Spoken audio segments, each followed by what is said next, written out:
Ibu yang kita kasihi, yang kita hormati, kita bersyukur bisa bertemu kembali dalam acara serum yang difasilitasi oleh Circles Indonesia, suatu komunitas yang semakin diperhitungkan dan semoga makin berkembang. Saat ini kita kehadiran seorang praktisi dan juga pemikir filsafat timur. Bersama kita sudah hadir, saya bisa memanggilnya master ya, karena saya dari orang kungfu. Sefu atau master atau suhu atau Bapak Yusuf Sutanto. Yeah. Beliau ini sudah akan menceritakan apa yang beliau kerjakan, tetapi singkatnya saya memperkenalkan bahwa beliau sudah 40 tahun kurang lebih dalam dunia Tai Chi, dan belakangan ini beliau menemukan semacam sebuah sintesa gitu. Kalau meminjam pandangan Paul Ricoeur, seorang hermeneutiks dari Prancis, itu mengatakan sedimentasi tanpa inovasi itu mati, tapi inovasi tanpa sedimentasi itu namanya nonsens. Karena apa yang mau disedimentasi tidak ada warisannya. Nah, Tai Chi yang sama-sama kita ketahui adalah seni bela diri internal berasal dari Tiongkok.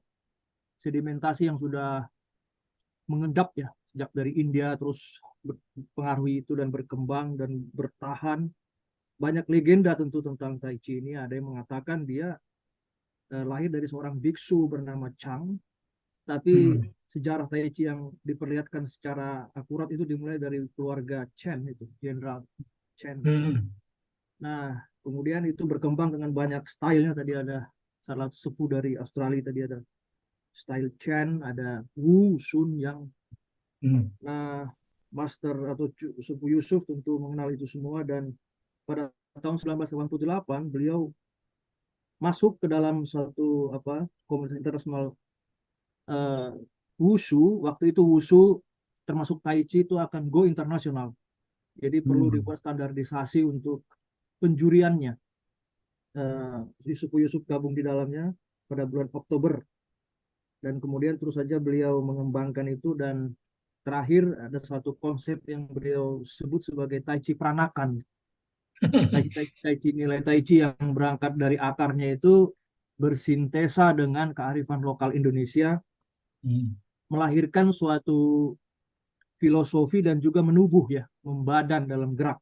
Nah, itulah yang akan beliau ceritakan kenapa itu ada, tujuannya apa, dan hal-hal lain yang berhubungan dengan filosofi di situ. Kita akan masuk ke hal itu dan kita akan share screen sebentar. Ini sudah ya. Baik, kalau begitu tanpa Ya. berpanjang lagi kita mulai saja kepada Suhu Yusuf Sutanto. Saya persilahkan sebut. Selamat malam, Pak Wadio, semua Pak Dimas, dan semua peserta yang hadir. Saya mendapat undangan ini dari Pak Wadio. Wah, saya harus menghadapi satu forum yang berbagai macam dan pendalam ilmunya juga bukan sembarangan ini, gitu. Jadi lalu bagaimana saya harus apa, tampil di sini menjelaskan Tai Chi, barang yang kasat mata begitu, dielaborasi menjadi satu, the idea behind daripada Tai Chi itu toh. Jadi saya ini berlatih Tai Chi itu, buku saya yang pertama ditulis tahun 86. Nah, nanti bisa dilihat di YouTube ini. Dan 86 diterbitkan oleh penerbit Pustaka Sinar Harapan. Yang di Dewi Sartika itu, nah ini yang kiri itu, paling kiri yang putih itu ya toh, irama kehidupan ya toh, 88 jurus menakluk naga, saya kasih gitu kan jurusnya. Lalu berkembang menjadi jadi kedua pedang, lalu Tuiso itu sebenarnya bukan win lose, tapi basically itu sebenarnya win-win itu ya.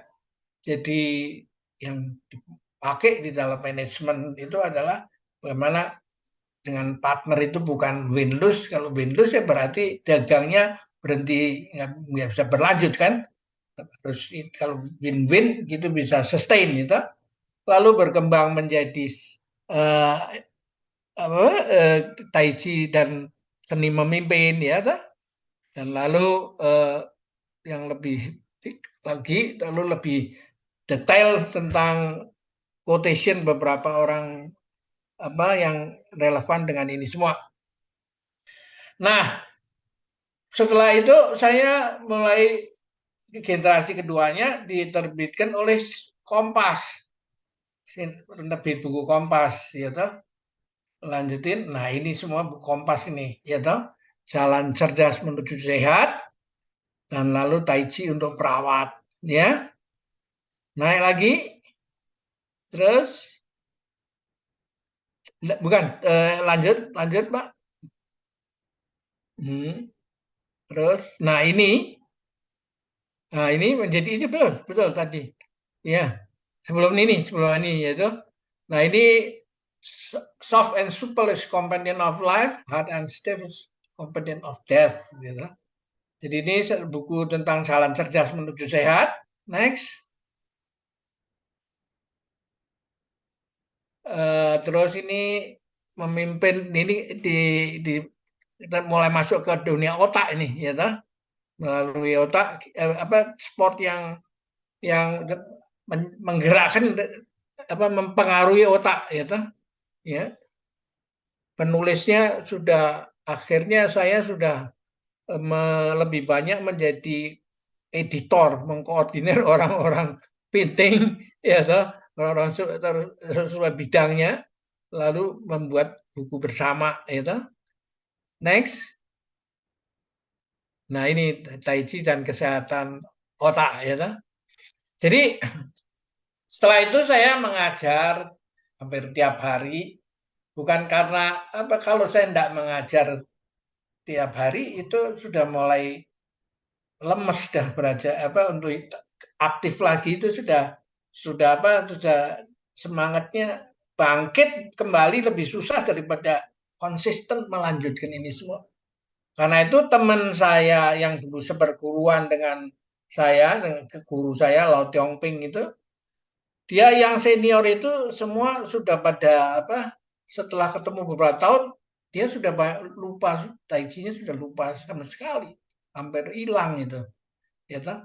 Jadi dengan berlatih yuk apa bisa mempertahankan, only dengan berlatih, dan hanya kalau berlatih tiap hari yuk bisa apa, bisa keep itu sekarang. Jadi kalau begitulah maka karena apa, karena pandemi itu save by pandemi sebenarnya itu semua yang sedang terjadi pada diri saya. Karena pada waktu pandemi saya nggak bisa ketemu sama orang-orang kan, face to face dah.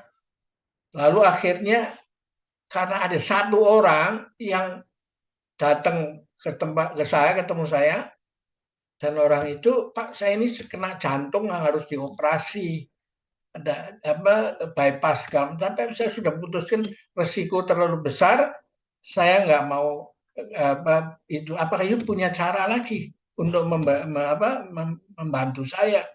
Nah saya bilang, Pak saya nggak berani karena saya nggak tahu apakah ada dampaknya pada jantung ini semua. Tapi yang saya minta, yuk tak ajarin satu gerakan, yuk kerjain tiap hari ya, tiap pagi, gitu. Nah setelah itu dalam waktu yang tidak terlalu lama dia mulai kembali ngajar itu, dia seorang dosen tuh, dosen manajemen. Nah lalu dari situ terbentuklah grup yang kebanyakannya orang-orang yang berlatih itu S2, S3, dan profesor juga ada itu semua ya tuh. Nah, mereka datang saat apa ikut karena tidak ada lain jalan, pada takut COVID kan, ada yang komorbid, pernah operasi jantung apa segala macam, takut dah kalau kena bisa mati dah dibilang. Dia datang aja. Nah, setelah berjalan sekian lama mulai buka kartu semua yang lain. Pak, dulu pada waktu saya masuk kena COVID, Pak. Ya toh, tapi saya udah diem aja. Ya toh, Pak, saya operasi jantungnya ke labnya ya insya Allah lah, syukur. Sampai hari ini enggak pernah kena enggak pernah kena itu lagi, belum pernah keinfeksi sama sama COVID gitu. Nah, ada berbagai macam yang itu diabetes dan lain-lain.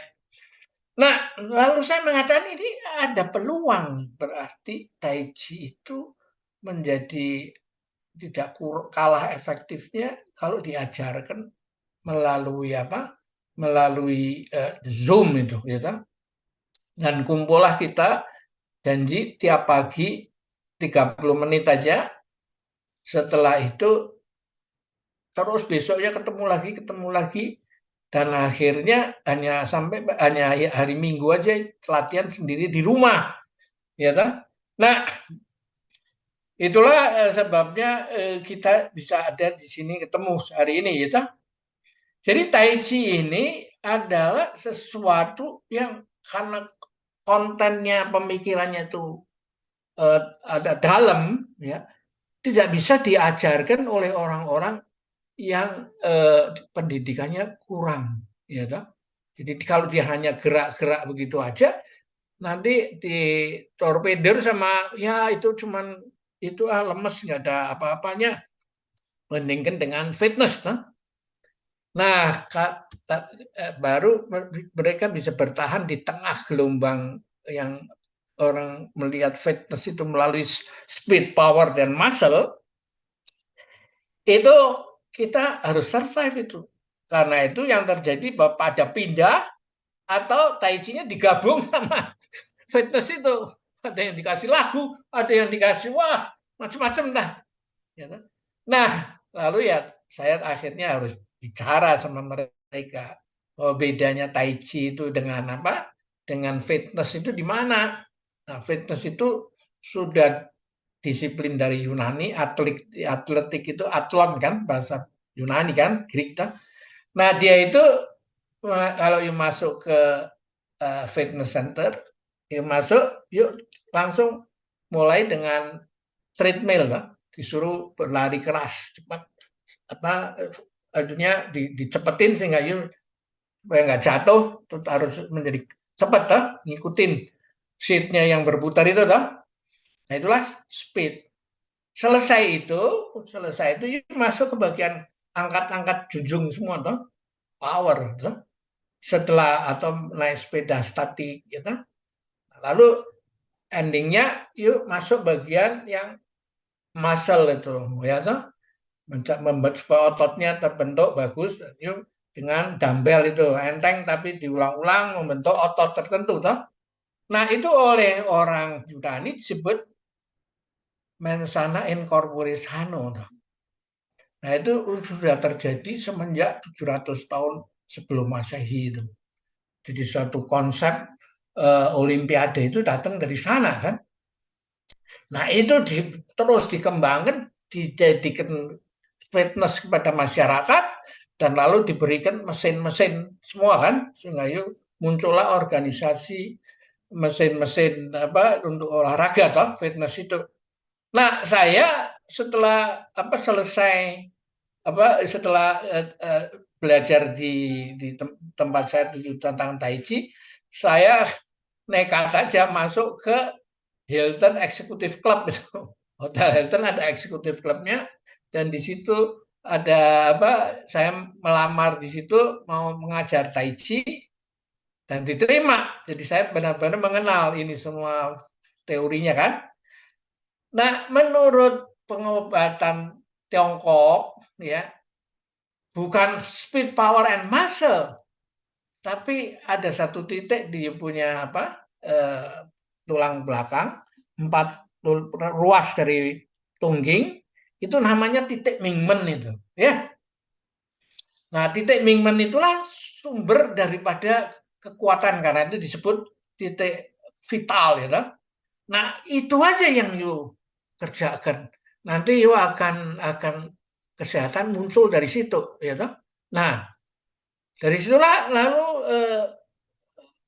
latihannya bagaimana? Mingmen itu bukan dengan speed power, tapi dengan dibuat lemes supaya ya punya pinggang itu yang digerakkan titik itu aja, yaitu yang itu apa diaktifkan. Nah, ini titik akupunktur yang diketahui oleh akupunkturis. Tapi kalau dia sakit, ya ini ya titik ini, dia nggak bisa nusuk sendiri kan. Jadi dia harus panggil temannya, tusukin saya punya Mingmen ini. Jadi itu berarti apa? Tai Chi ini lebih preventif, ya, ilmunya tidak kuratif tapi preventif. Jadi ilmu Tai Chi ini sebenarnya lebih tinggi daripada akupunkturis, ya lah. Karena akupunkturis nggak bisa notok itu sendiri kan, ya lah. Nah, dari sinilah lalu saya mulai berlatih Tai Chi dan akhirnya dalam perjalanan waktu ini Tai Chi ini harus diberi warna Nusantara itu. Dan now, ya toh. Mengapa? Karena menurut pengamatan saya, Tai Chi orang Indonesia ini mempunyai kemampuan untuk mengelaborate itu. Ketika dia menerima gagasan dari luar, dia tidak serta-merta diglek gitu, diminum lalu sehingga orang yang memberi itu dituntut, yuk ikut ini enggak, ikut pakem ini enggak. Jadi konsistensi di situ.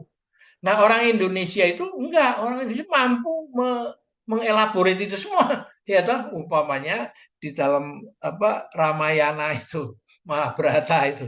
Setelah masuk ke Indonesia, orang Indianya bingung, kok lu bikin beginilah. Saya pernah ngajak orang India nonton balet Ramayana di Prambanan kan.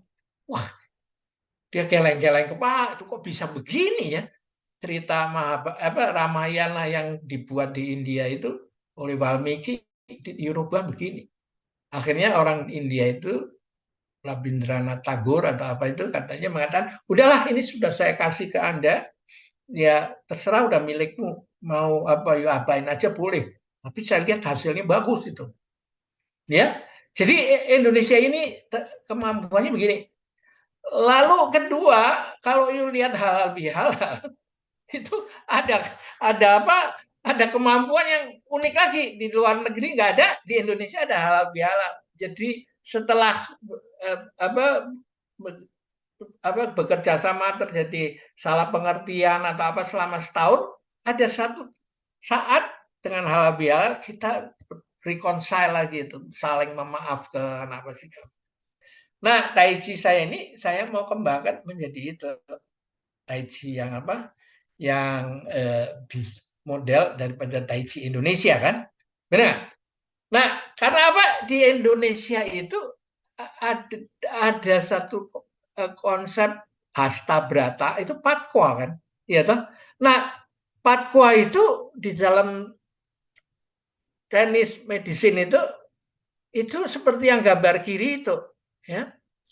E3 itu setiap kalau summer di other side-nya winter, ya toh. Ini water dengan fire, ya toh. Thunder dengan wind, ya toh. Lalu valley dengan gunung, ya toh, mountain. Jadi itu berinteraksi sehingga membentuk keseimbangan itu. Jadi endingnya adalah keseimbangan. Nah, ada wusing 5 unsur itu. Kayu, logam, api, ya toh, air, tanah, kayu lagi, itu saling menghidupin sama saling membatasin itu. Jadi ini pas dengan hasta brata itu, ya toh. Jadi karena itu saya arahkan ke sana. Dan kemarin tanggal 1 Juli saya coba presentasikan via Zoom dengan Zhejiang Chinese Medical University itu. Ya, saya mau jelaskan ini Indonesia punya kreativitas, terserah tapi coba bandingkan supaya saya mau bisa mendapatkan seperti orang India melihat Paramayananya sama orang Indonesia dijadikan balet Ramayana Prambanan toh. Jadi dia mengatakan, oh ini toh Indonesia itu. Nah, dengan endorsement daripada Zhejiang ini, saya harapkan nanti kita mengembangkan Tai Chi itu lebih kaya daripada yang malahan lebih kaya yang daripada yang ada dari Chongguo itu sendiri. Nah, dari Chongguo ini saya ada pengalaman 80 tahun 88 ketika ikut jadi juri. Nah, pada waktu itu jurinya begini kan Wushu itu mau dimasukkan Olimpiade dibutuhkan juri toh. Nah, saya angkatan pertama yang dididik untuk jadi juri, ya toh. Nah, ketika dididik jadi juri itu saya melihat waduh ada berbagai macam yang style, Chen style, ya toh, Wu style Sun style segala, waduh itu harus dikompromikan itu susahnya luar biasa toh. Makanya kalau mukulnya tangannya begini dipotong berapa, ini dipotong berapa, kurang kurang lenturnya apa. Jadi susah itu, tapi tetap diusahakan dan akhirnya ketemu konsensus antara berbagai aliran itu semua. Ya sudah untuk Tai Chi yang dipertandingkan pada tahun-tahun awal daripada Wushu itu dikenalkan. Ya, Pak. Karena ada dorongan daripada internasional Olimpiade, KOI, kompetisi Olimpiade itu memang cepat berkembang. Tapi pesertanya ya karena ini teori alirannya begitu sangat ada latar belakang filosofisnya apa segala macam. Jadi peminatnya itu susah untuk mencari anak muda yang mau indah, yang mau sulit ya toh semua. Nah, lalu dalam perjalanan waktu Tai Chi yang sekarang lihat dipertandingkan terus itu adalah Tai Chi yang sudah kemasukan pengaruh daripada koreografer apa segala macam sehingga kita yang melihat itu wah luar biasa indah tapi tidak bisa dipakai untuk orang tua. Benar, ya kan? Nah, lalu karena itulah memang lalu Tai Chi yang modern sekarang ini dengan Tai Chi yang yang saya kerjakan dengan tradisional itu adalah bedanya sudah jauh sekali. Nah, kalau lalu ini menjadi masuk di dalam olahraga Kormi itu, kurang lebih yang namanya itu ya toh. Dia punya pertandingan sendiri-sendiri apa. Tapi yang dimainkan di situ kalau dibawa ke pertandingan internasional yang ada sekarang di mana-mana itu ya nggak kena ini sampai kakinya bisa naik kemana ada loncat ada segala macam ya toh. Nah disitulah masalahnya menjadi kita hanya sampai kepada Tai Chi untuk kesehatan ya toh. Nah, sekarang bagaimana saya harus menjelaskan bahwa Tai Chi ini di zaman now itu ada manfaatnya luar biasa pada zaman sekarang ini. Nah, saya ambil contoh ketika kalau office worker ya duduknya itu kan selalu begini kan, kalau yang zaman dulu bisa dilihatkan slide-nya orang duduk itu ya.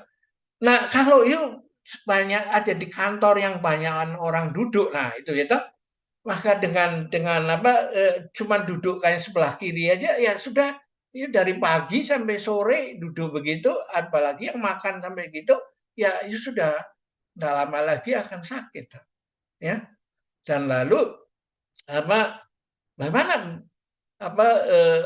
tindakan ahli kursi dibikin ergonomik sekretaris begitu ya toh.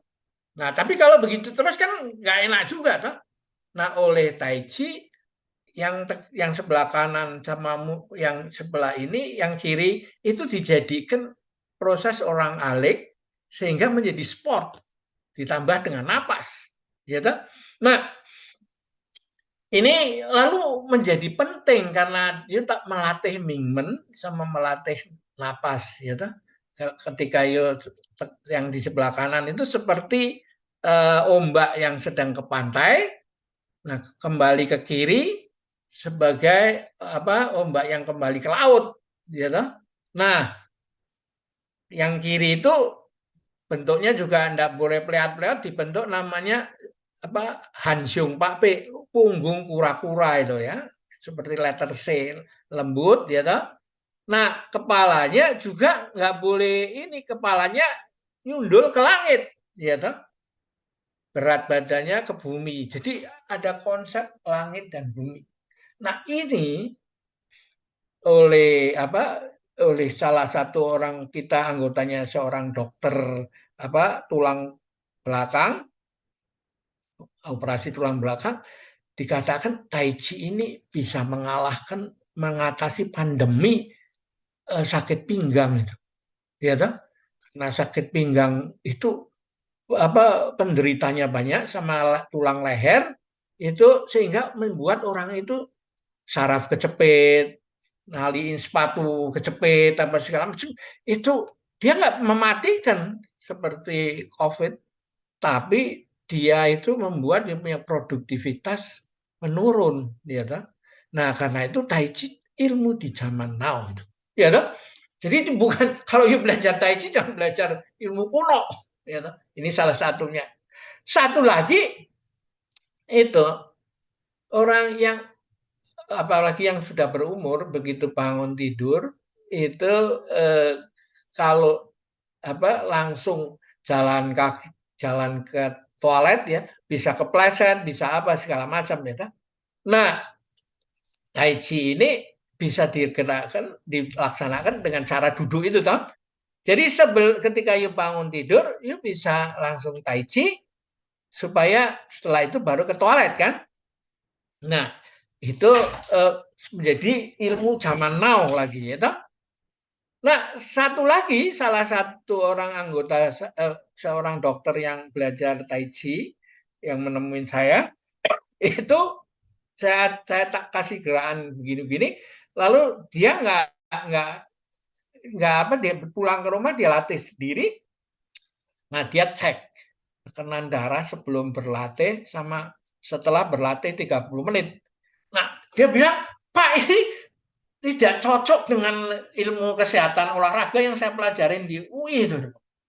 Karena tubuh manusia itu kalau apa, begitu bergerak, dia sudah tekanan darah naik, detak jantungnya naik.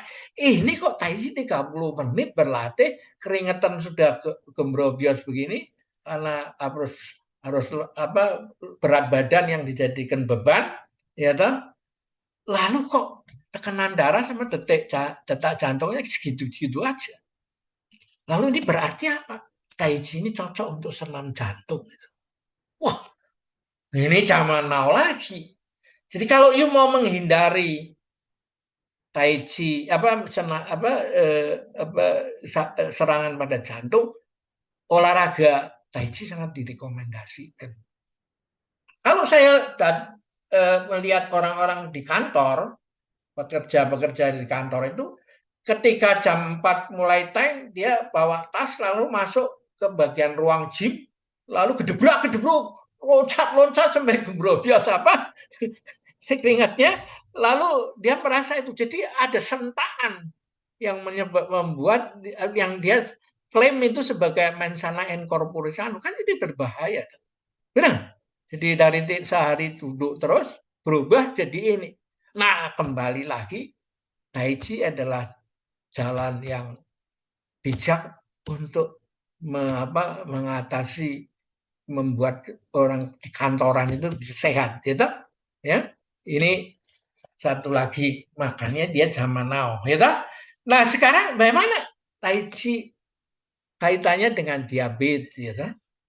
Nah, orang kuno mengatakan makan pagi seperti pangeran karena harus banyak kerja, gitu.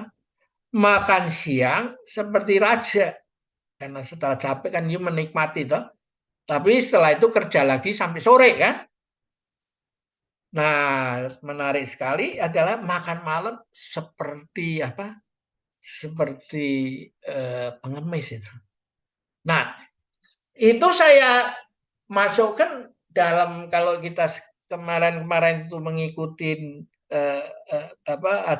di diet orang diabetes, itu setiap makan siang, makan pagi, ke malam-malam itu gula darah Anda ditusuk, dicek lagi. Nah, itu menyebabkan satu tekanan psikologis bahwa itu setiap hari itu makannya diatur. Berapa sendok, berapa sendok, berapa sendok. Nah, ini oleh Jackie Chan, saya lihat di satu interview, dia mengatakan saya yang kerjanya begini harus ikut diet begini kagak bisa. Nah, dia menggunakan model Tai Chi kita itu. Jadi, yuk pagi malam itu yuk berlatih Tai Chi lagi supaya makanan yang masuk di perut itu yuk keluar bakar dulu toh. Nah, besok pagi ketika yuk berlatih lagi dibakar 2 kali. Nah, karena itulah yuk makan paginya bisa rada banyak. Karena kalau yuk kerjanya ngaduk semen apa segala, makan pagi 2-3 sendok apa sih, ya nggak bisa. Nah, Jackie Chan menganjurkan dia makan banyak, setelah itu dia naik ring dan tangannya 100 kali memukulin sansak, bukan sansak isinya itu, tapi yang bisa dengan enteng itu, tapi hanya isinya angin kan, dipukulin terus toh. Nah, setelah itu setiap habis makan, sebelum makan es krim atau apa, dia ke situ aja. Jadi dia bisa menjaga kesehatan dan juga pada saatnya bersamaan dia bisa mengurangi sinergi, menjadi sinergi dengan makannya dia, dan lalu gula darahnya bisa terkontrol itu, gitu. Karena itu ada perkembangan baru HbA1c itu kan ceritanya begitu, 3 bulan saja kalau you bisa jalani hidup begini, ya you cuma dibutuhkan 3 bulan sekali kan, ya kan, ngecek HbA1c. Nah, itulah sebabnya mengapa Tai Chi ini you harus menjadi ilmu untuk zaman now, ya. Nah, karena itu dianjurkan you jangan, kalau sudah menjadi habit, jangan Tai Chi jam-jaman. Dibuat ringkas setengah jam, karena itu sudah ukuran standarnya toh. Nanti malam sebelum tidur atau sebelum makan malam itu yuk berlatih lagi, ya toh, ya, bisa sambil duduk, bisa apa segala, tapi itu semua harus bisa dikerjakan begitu. Nah, karena itu yang saya kaget itu orang para peserta itu sekarang sudah masuk ke tahun ketiga itu berjalan begitu, dan tidak ada satu hari pun kecuali Minggu yang berhenti, Seninnya muncul lagi, ya tak? Nah, pengalaman inilah yang kita mau share kepada masyarakat, bahwa Tai Chi ini sebenarnya bukan ancient wisdom atau classical wisdom di zaman now itu, ya tak? Kalau menurut Novi Basuki itu, saya ambil istilahnya, dia mengambil itu bukan lagi ancient wisdom, tapi classical wisdom di zaman now, ya toh? Ya. Nah, di dalam pengobatan tradisional TCM itu sekarang sudah dirubah menjadi Chinese Medical University, gitu ya. Nah, itulah Tai Chi yang saya kembangkan ini. Nah, sekarang kenapa saya tulis dalam makalah ini dalam bahasa Inggris? Karena kalau saya jerak pakai bahasa, karena sekarang prioritasnya saya mau kirim ke luar negeri dulu supaya dapat pengakuan daripada dunia dunia dulu, ya toh. Karena itu saya bikin pakai bahasa Inggris. Tapi bahasa Inggrisnya itu juga semacam poster dan bahasanya juga simple sehingga bisa diterima, dimahami oleh orang-orang biasa kan?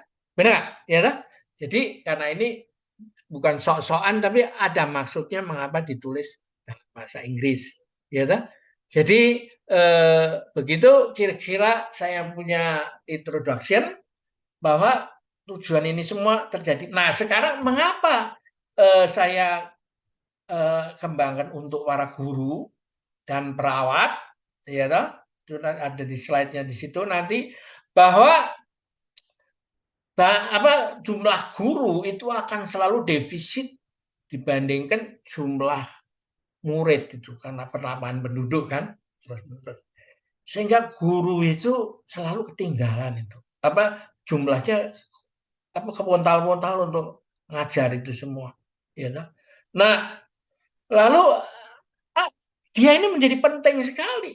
Mengapa? Karena kalau saya lihat cucu saya diajar oleh mamahnya ya itu yang terjadi adalah marah-marah aja, ngomel aja, jadi orang tuanya marah-marah karena memang orang tua nggak dikasih bekal untuk ilmu mendidik kan.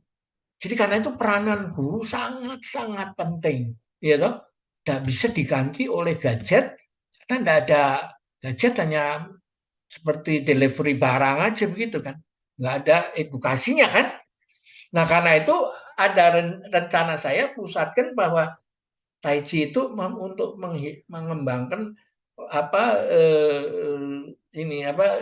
masa produktif dan aktif dari guru itu.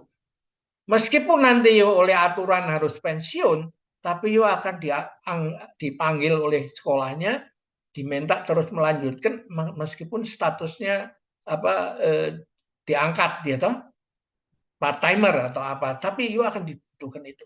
Dan akan dibutuhkan oleh orang tua murid itu untuk memberi les setelah pulang sekolah gitu.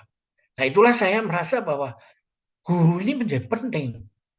Nah saya lalu teringat pada Kaisar Hirohito ketika kalah Perang Dunia Kedua, dia tanya sama kumpulkan rakyatnya, wakil-wakilnya, masih ada sisa berapa guru? Bukan sisa jenderal atau sisa pengusaha atau insinyur, karena guru ini yang bisa mentransfer pemikiran sama hal-hal ilmunya ditransfer kepada anaknya toh ya, nggak bisa diganti orang lain. Nah karena itu peranan guru menjadi penting ya toh. Nah bagaimana sekarang kalau saya arahkan Tai Chi ini untuk para guru supaya dia tetap bisa ngelesin, lalu kalau dia sendiri menguasai Tai Chi, lalu dia bisa share pada teman gurunya itu, sehingga nanti bonus demografi Indonesia itu tidak usah dikhawatirkan karena didukung oleh gerakan guru seluruh Indonesia yang bergerak begini ya toh? Nah itulah tujuan itu. Nah mengapa lalu nurse menjadi penting ya toh? Karena lihat bahwa kerjaan nurse itu adalah kerjaan yang sebenarnya ya mudah ketularan, mudah macam-macam loh. Jadi akhirnya kalau nurse itu apalagi yang shift 3 setelah pulang dari tugas masih masak, masih nyuci pakaian, ya itu turnovernya banyak itu. Jadi kematian karena COVID ini ada 2087 dan nurse di Indonesia yang terbesar di Asia itu. Ya. Jadi inilah makanya Tai Chi ini menjadi menjadi perlu di zaman now itu. Ya. Tidak bisa dengan model mens sana in corpore sano itu lagi toh. Ini benar. Nah, satu lagi ini yang penting dengan kaitannya dengan COVID itu. Jadi dengan ditemukan mikroskop super canggih yang bisa melihat barang-barang jasa teknik ini yang ukurannya 1/1000 triliun, nggak bisa bayangkan Anda. Itu akan menjadi jelas bahwa sebenarnya nggak ada bakteri atau virus yang bandel terhadap obat yaitu antivirus atau antibiotik. Yang ada adalah yang kebunuh oleh itu semua yang kasat mata aja, yang bisa diukur oleh mikroskop yang seadanya yang ada di rumah sakit itu gitu. Karena kalau mau sampai yang canggih, akan melihat itu piye yang banyak itu masih lebih banyak daripada yang dibunuh sendiri ya toh. Nah karena apa? Karena memang ini hukum kekekalan tenaga, semua itu nggak bisa dimatikan, hanya bisa berubah bentuk kan. ya toh. Nah, nanti you akan lihat di slide ini bahwa kalau kehidupan di planet bumi ini dia yang disebut 4,5 miliar itu dianggap 24 jam, itu bakteri itu sudah bangun, sudah ada di jam 8 pagi. Ya, toh. Sedangkan manusia itu pada 59 menit 29 12 detik sama koma-koma itu dia baru lahir manusia itu.